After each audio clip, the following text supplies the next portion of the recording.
This is Andy Purewal for Boxing Social in association with Betfred. I'm delighted to join by Rylan Charlton over Zoom. Rylan, firstly, how are you? I'm very well, thank you. How are you doing? I'm good, thank you. I'm good. It's good to catch up. It's been a while since we last spoke, going back quite a few months into last year. So before we do come on to your plans, what you want to go on to do in 2022, just reflect on 2021 for me. Not the year you'd have liked, I'm sure you'll say, but how would you look back Yeah, at it now? I mean, it was a year that I wouldn't want to relive, but I wouldn't change anything because, yeah, it's built me into the boxer I am today. I've learned some lessons. But obviously, yeah, boxing didn't go my way, especially not the last fight. Luke Willis, good fighter, good boxer, but someone that's going to give anyone trouble, like running around like he did. And for me, who's like a flat-footed fighter, someone who's on his toes running is always going to be a nightmare. So that was a bit of a pain, but yeah, it is what it is. I've gone back to the drawing board and we've got some good plans for this year. Right, then we'll pick that back up. We just had a few technical issues to overcome there. We was talking about the Luke Willis and Marku comparisons and inverse fights. And with Marku, we didn't see him come forward as much as what people expected him to. He was very much looking to box around, but outside of the ring. And then with Willis, he was also looking to box and move himself. Do you think that was more so down to them working out a way to defeat you, or was it just how the fights played out? Yeah, definitely. That's the game plan to beat me is be on the back foot, because obviously we saw with Joe Laws, you come forward with me and you play into my hands. If you fight me, then you're not going to win, kind of thing. But yeah, they done well. They done what they had to do for the game plan. But now it's me that needs to change up my game plan. Either I was always going to be a come forward fighter, but it's coming forward in different ways. I need to either be on them quicker and yeah, be more ferocious, I think.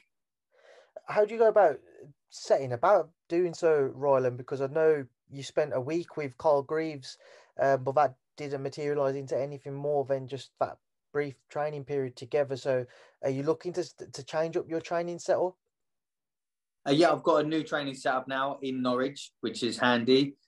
So yeah, I've got all new trainers.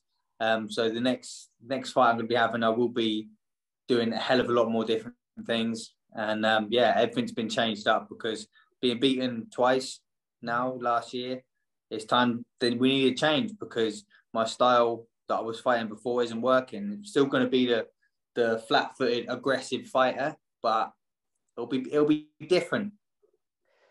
Do you feel like you have to be successful in your next fight? You have to win? Yeah, pretty much. You have to win every fight. I feel like that's why I come out trying to take everyone's heads off. But yeah, the next fight, I've got to win the next fight. Otherwise, everyone's going to be like, no point in watching Ryan anymore. He keeps losing. So yeah, next fight, I've got to win it. You've got one fight left on your deal with Matchroom, Ryland. So with that in mind, who are you looking at? Who are you considering, or has any names been put to you?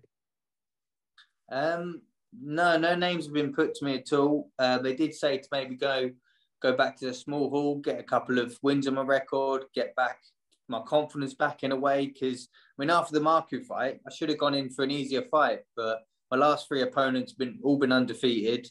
And yeah, I should have really gone in for an easier fight after the Marku, got my confidence back, get back to winning ways.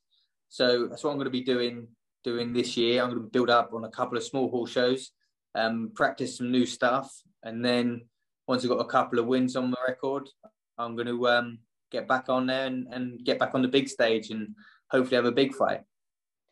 How do you think you'll find that? Obviously, dropping back down into that small hall circuit, will it be easy to motivate yourself when you've experienced the highs of boxing against Marco on a big card, doing the same with Luke Willis?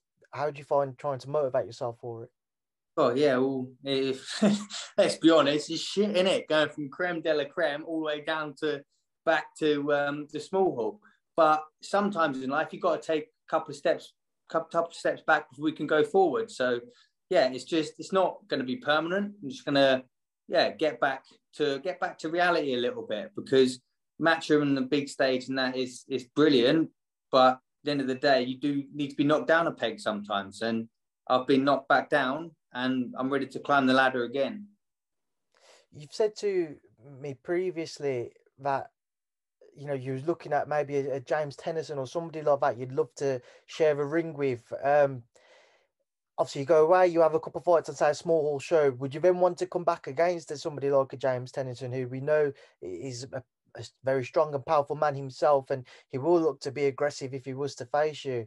Or are you maybe looking at somebody who's fought below the levels of James Tennyson, maybe looks on paper more of a winnable fight, just to make sure that you get that win and you can then look towards a Tennyson or somebody?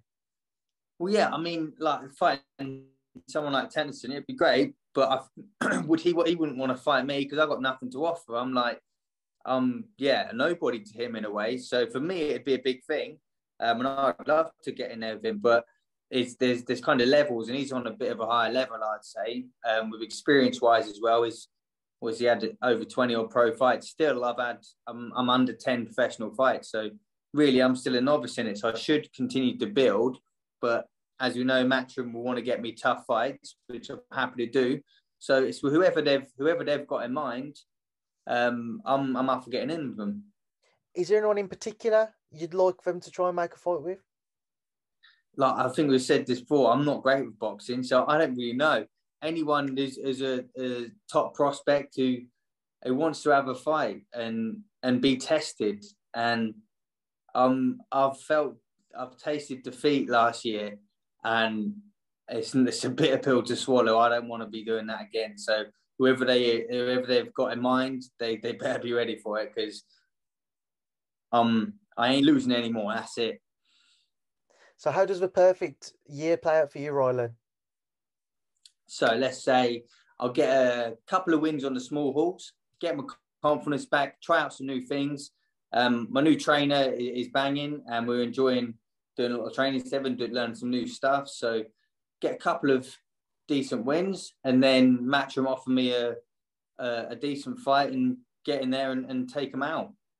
Have you been get back pestering on the radar. Have you been pestering Eddie for that fight? Not really. No. I did put a post up about a week ago or something saying, "Come on, Matchroom, let's get me a fight." But realistically, I probably need a small hall show to get myself back there, and then I'll get pestering Eddie. I haven't given up yet. Right, Rylan, man, just before I let you go, I'm going to leave a final word to yourself. It's always been a pleasure to catch up with you. So what would you like to say to those who will tune in, continue to follow and support your journey this year? But yeah, just continue to back me, because I will be back. A few hiccups last year, but there's a hell of a lot more for me to come. So yeah, stay tuned. Rylan, it's been a pleasure as always. Have a good day, and thanks for speaking to me on Boxing Social. Thank you. You too. Speak soon.